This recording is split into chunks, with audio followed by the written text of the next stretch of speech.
बिहार के राजनीति की दो धुरियां हैं, एक नीतीश कुमार और दूसरे लालू प्रसाद। अभी तीसरी धुरी बनने की कवायद चल रही है, पर इन दो धुरियों को अगर आप हल्के में लेंगे तो निश्चित रूप से आप घाटे में रहेंगे।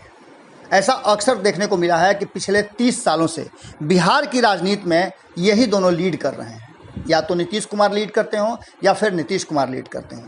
15 साल लालू प्रसाद ने बिना किसी रोक टोक के शासन किया, उसके बाद नीतीश कुमार का आगमन हुआ और जब नीतीश कुमार थोड़ा कमज़ोर हुए तो लालू ने आकर उन्हें सहारा दिया और फिर नीतीश कुमार अपने रॉ में आ गए। इन सब के बीच में आपको बता दें कि लालू प्रसाद लंबे समय से लगभग 3.5 साल से जेल में बंद है। जमानत मिल गई है और जमानत मिलने के बाद बिहार की राजनीति को लेकर के कई तरह के कयास लगाए जाने लगे थे। कहा यह जाने लगा था कि लालू प्रसाद अपनी रणनीति और नीतियों को इतना बेहतरीन ढंग से करते हैं कि उनके इस रणनीति का कानों कान किसी को खबर नहीं होता है। लालू प्रसाद जब लोगों के बीच आए, जब उनकी पहली तस्वीर सामने आई तो काफ़ी बीमार लग रहे थे और उनकी बीमारी को देख करके कहीं ना कहीं भारतीय जनता पार्टी को इस बात का संतुष्टि हो गया कि अब लालू प्रसाद में वो कुवत नहीं रही। पर लालू प्रसाद हैं, उन्हें करना दौड़ करके नहीं है बल्कि मानसिक और दिमागी तौर पर राजनीतिक सूझबूझ से काम करना है और उन्होंने अपना दांव चल दिया है। कहीं ना कहीं उस दांव का असर बिहार में देखने को मिल रहा है। भले ही लाख इनकार कर ले कोई, पर कहीं ना कहीं इसमें लालू प्रसाद की धमक जरूर है। अब लालू प्रसाद के पटना आने की सूचना ने और ज़्यादा खलबली मचा दी है। आपको बता दें कि अशफाक अहमद ने एक सोशल मीडिया पे पोस्ट करते हुए साफ तौर पे कहा है कि RJD supremo Lalu Yadav coming to Patna. अब इसके बाद पूरी तरह से आपको बता दें कि नीतीश कुमार की चुप्पी, जीतन राम मांझी और मुकेश सहनी की मुलाकात, भारतीय जनता पार्टी का गुमसुम रहना बहुत कुछ कह रहा है। इससे पहले हमने आपको एक खबर दिखाई थी, पहली बार विधायक बने इसराइल मंसूरी को किस तरह से मौका मिला था लालू प्रसाद से मिलने का, और उनके मिलने के आप मतलब समझ सकते हैं। अल्पसंख्यक समाज से आते हैं, पहली बार विधायक बने हैं और अपने क्षेत्र में काफ़ी एक्टिव रहते हैं। इसके साथ ही कहा जा रहा है कि वो तेजस्वी यादव के जो फाइटर हैं उनमें से एक हैं। इनके साथ साथ आपको बता दें कि इन्हें यूथ का बड़ा जो कहा जाता है समर्थन प्राप्त है।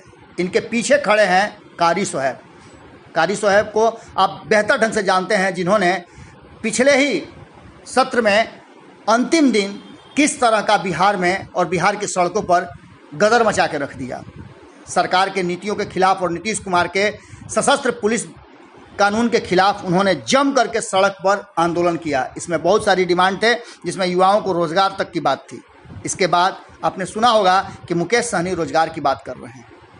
इसके साथ और भी बहुत सारी बातें हैं जिसको हम विस्तार से आपको बताएंगे, लेकिन तत्काल जो खबर है वो ये है कि जैसे ही लॉकडाउन समाप्त हुआ, पटना आने की पूरी संभावना लालू प्रसाद की बताई जा रही है और इस बार वो एक को नहीं बल्कि 4 लोगों को दही का टीका करेंगे। और ये 4 लोग कौन होंगे आप खुद देखिएगा, क्योंकि भीतर से जो खबर आ रही है वो साफ तौर पे बता रही है कि लालू यादव धीरे धीरे स्वास्थ्य लाभ ले रहे हैं, उनकी तबीयत उस लायक हो गई है। और इस बीच में आपने देखा होगा कि किस तरह से महारानी सीरीज आया है। महारानी सीरीज में बहुत सारी बातें हैं जो राजनीतिक और ख़ास करके बिहार की राजनीति को बड़ी दिशा देती है और बहुत सारी बातें करती है।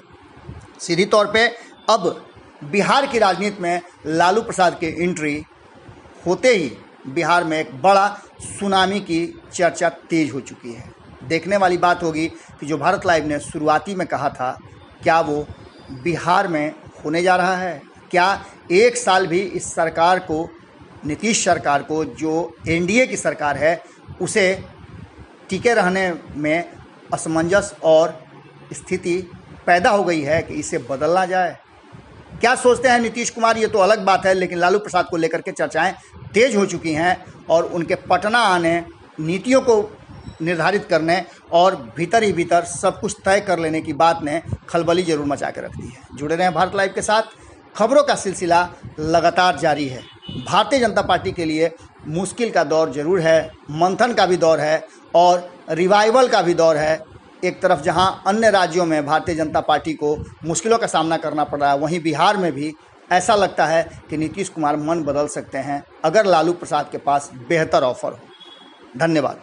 अगर ये वीडियो पसंद आई और वह बिहार के राजनीति और बिहारियत से सरोकार रखेनी तो सब्सक्राइब बटन दबा के चैनल के सब्सक्राइब कर ली। ओजे एगो घंटी बा, ओकरा बटन दबा देला से कुल सटीक और मारक खबर रुआ मुफ्त में मिल जाई।